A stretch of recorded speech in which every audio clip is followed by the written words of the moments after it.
The morning sun cast long shadows across the rocky terrain of Montana's Glacier National Park. But this wasn't a peaceful hiking expedition. Staff Sergeant Marcus Riley crouched behind a boulder, his weathered hands gripping his rifle as enemy fire echoed through the valley below.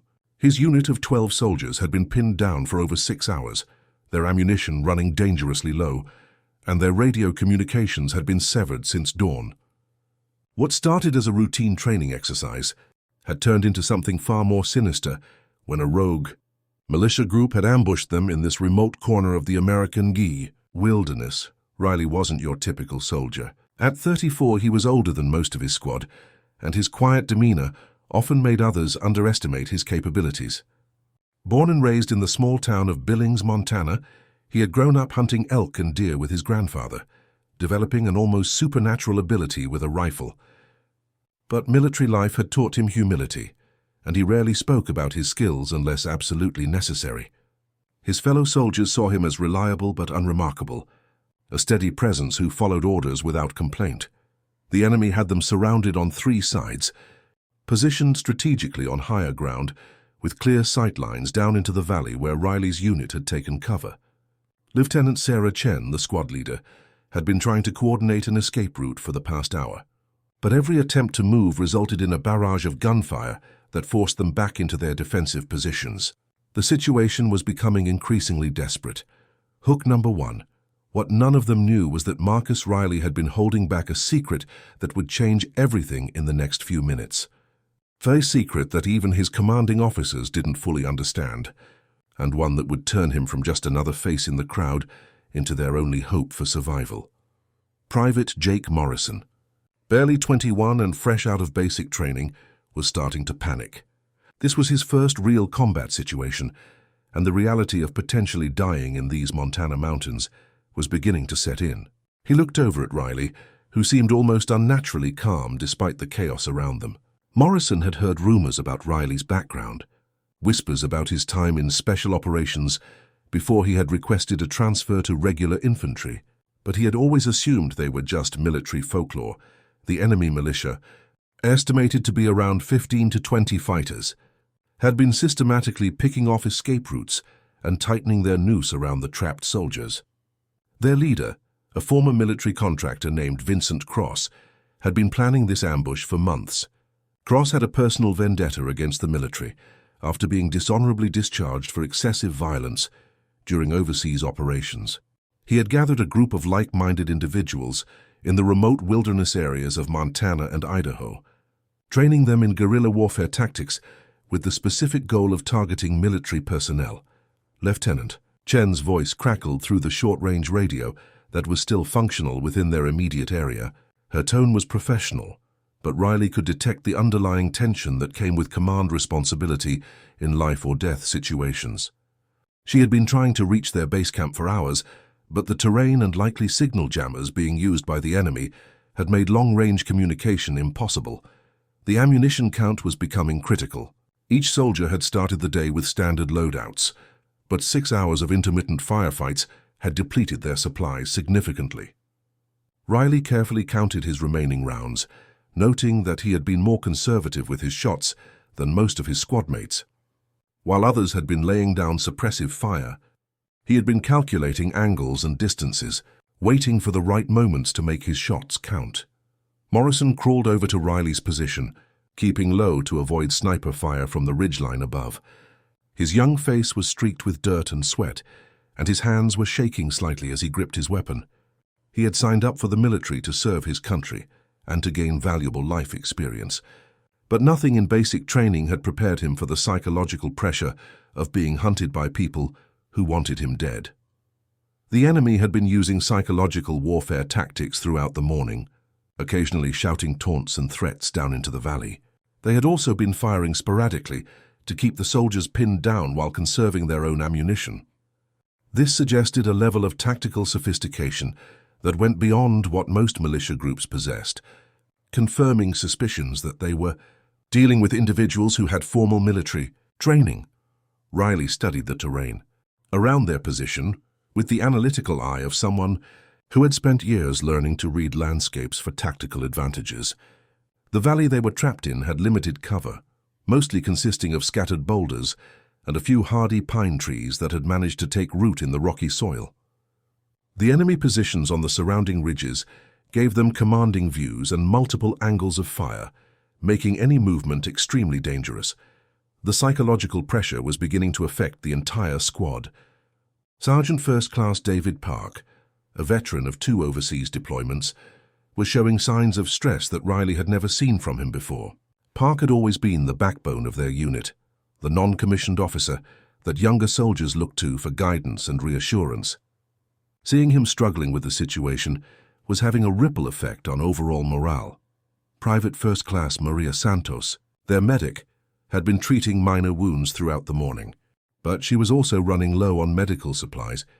She had already used most of her bandages and antiseptic treating shrapnel wounds and cuts from ricocheting bullets and rock fragments.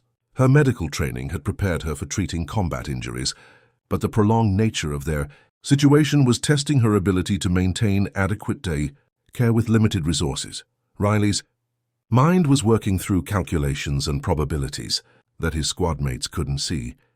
Years of specialized training had taught him to assess battlefield situations from multiple perspectives simultaneously. He was evaluating wind patterns, light conditions, enemy positioning and potential shot angles, while also monitoring his team's psychological state and ammunition levels. It was a complex mental process that required both technical knowledge and intuitive understanding of human behavior under extreme stress. The enemy had been gradually moving closer throughout the morning, using natural cover to advance their positions while maintaining their tactical advantage. Riley had been tracking their movements through subtle changes in muzzle flash positions and the sound patterns of their gunfire. He estimated that they were now close enough that any attempt by his squad to retreat would result in catastrophic casualties. Lieutenant Chen was faced with increasingly difficult decisions. Military protocol suggested several possible courses of action, but the unique circumstances of their situation made most standard responses either impossible or extremely risky. She had been trained to make command decisions under pressure, but the responsibility for the lives of 11 other soldiers was weighing heavily on her shoulders. Hook number 2. In exactly 3 minutes, Marcus Riley was going to do something that would seem impossible to everyone watching. Something that would challenge everything his squad thought they knew about warfare, about probability, and about what one person could accomplish when everything was on the line. But first, he had to convince his commanding officer to let him try something that sounded like a suicide mission. The sound of approaching helicopters had been audible for the past 10 minutes, but they were clearly enemy aircraft rather than rescue vehicles. The militia had apparently acquired military-grade equipment through black market channels, giving them capabilities that went far beyond what law enforcement agencies had anticipated. The helicopters were conducting reconnaissance flights, mapping the exact positions of the trapped soldiers, and coordinating with ground forces for what appeared to be a final assault. Riley made his decision. He crawled over to Lieutenant Chen's position, moving carefully to avoid exposing himself to enemy fire. When he reached her, he spoke in the calm, measured tone that had become his trademark over years of military service. His words were direct and without unnecessary elaboration, but they carried a weight that made Chen stop what she was doing and give him her full attention. He outlined a plan that sounded absolutely insane to everyone who heard it. He wanted to leave the relative safety of their defensive position and move to a location that would expose him to enemy fire from multiple directions. His goal was to systematically eliminate enemy positions using precise long-range shots, essentially turning himself into a one-man army against overwhelming odds. The plan required perfect execution, extraordinary marksmanship skills, and an almost supernatural ability to remain calm under pressure. Chen's initial reaction was to reject the proposal immediately. Sending one soldier against an enemy force of 15 to 20 fighters violated every principle of military tactics she had been taught. It seemed like a guaranteed way to lose one of her soldiers without achieving any meaningful tactical advantage. But Riley's quiet confidence and the desperate nature of their situation made her consider options she would never have entertained under normal circumstances. Riley explained that his plan wasn't based on luck or heroic bravado, but on careful analysis of enemy positions, wind patterns, and the specific capabilities of his rifle and scope combination. He had been studying the battlefield for hours, noting patterns in enemy movement and identifying vulnerabilities in their defensive positions. His approach would be methodical and calculated, using terrain features and timing to minimize his exposure while maximizing the effectiveness of each shot. The other soldiers listened to this conversation with a mixture of disbelief and hope. Morrison, despite his inexperience, could see the logic in Riley's assessment, but the risks seemed astronomical. Park, with his combat experience, understood the tactical principles Riley was describing, but had never seen them attempted under such extreme circumstances. Santos, focused on keeping everyone alive and healthy, was terrified at the thought of losing their most stable and reliable squad member. Riley's confidence wasn't based on arrogance or desperation, but on years of training and experience that his squadmates knew nothing about. Before his transfer to regular infantry, he had spent 5 years with an elite special operations unit, where he had developed skills that were classified at levels his current squad didn't have clearance to know about. His transfer to regular infantry had been voluntary, part of a personal decision to step back from the high-stress environment of special operations. But his abilities had remained sharp through constant practice and training. Lieutenant Chen found herself in the position of having to make a command decision that could determine whether her entire squad lived or died. Military leadership training had prepared her for difficult choices, but this situation was beyond anything covered in standard scenarios. She was being asked to approve a plan that seemed to defy logic and probability, proposed by a soldier whose true capabilities she was only beginning to understand. The enemy was clearly preparing for a final assault. Radio chatter that they had been monitoring suggested that Cross and his militia were growing impatient with the prolonged standoff. They had been expecting a quick victory against what they assumed would be a standard military training unit, but the stubborn resistance they had encountered was forcing them to commit more resources and take greater risks than they had initially planned. Time was running out for everyone involved. The soldiers' ammunition was nearly exhausted, their water supplies were running low, and the psychological stress of prolonged combat was beginning to affect decision-making abilities. The enemy militia was facing pressure from the knowledge that military reinforcements would eventually arrive, forcing them to either complete their mission quickly or risk being trapped in the same valley they had been using to trap their victims.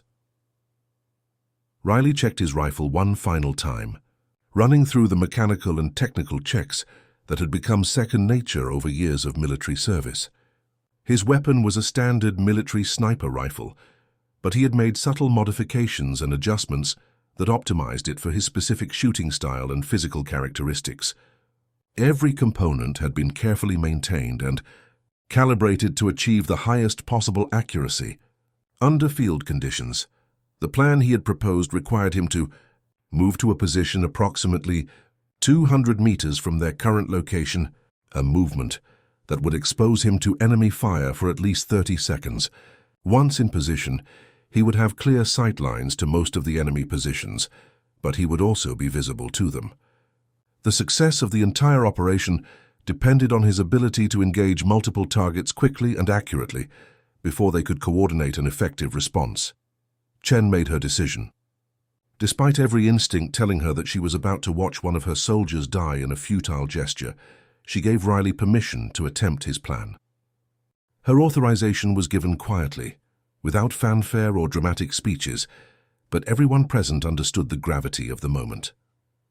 They were essentially betting their lives on the abilities of a soldier whose true skills none of them fully comprehended. Riley, prepared to move with the same calm deliberation that had characterized his entire military career. He checked his ammunition count one final time, adjusted his scope settings for the anticipated shooting distances, and mentally reviewed the sequence of targets he had identified during his hours of observation. Everything had to be perfect, because there would be no second chances or opportunities to correct mistakes. The moment Riley left the safety of their defensive position, everything changed. His movement across the open terrain was swift and purposeful, using natural cover and terrain features to minimize his exposure time, while maintaining the speed necessary to reach his intended position before enemy snipers could draw accurate beads on him. His squad watched in fascination and terror as he covered ground with the fluid efficiency of someone who had spent years perfecting tactical movement under fire. Enemy forces immediately began redirecting their attention toward Riley's movement, creating a temporary reduction in pressure on the main defensive position, but putting him in extreme danger. Bullets began impacting around his position as militia snipers attempted to track his movement and anticipate his destination. The sound of gunfire intensified dramatically as multiple enemy positions engaged simultaneously, creating a cacophony that echoed through the mountain valley. Riley reached his intended position and immediately began engaging targets with a precision and speed that seemed to defy human limitations. His first shot eliminated an enemy sniper who had been controlling a key overwatch position, immediately changing the tactical balance of the engagement. The second shot took out a machine gunner who had been suppressing the main defensive position, giving his squad their first opportunity to move in hours. Each subsequent shot was delivered with the same mechanical precision, as if Riley was conducting a training exercise rather than fighting for his life against multiple opponents. Enemy positions that had seemed impregnable minutes earlier were being systematically eliminated by a single soldier who appeared to be operating under completely different rules of engagement than everyone else on the battlefield. The enemy militia began to panic as their carefully planned ambush disintegrated under Riley's methodical assault. Vincent Cross had trained his fighters to expect conventional military responses, not the kind of individual performance they were witnessing. His tactical plans had assumed that trapped soldiers would remain in defensive positions or attempt group movements that could be easily countered with concentrated fire.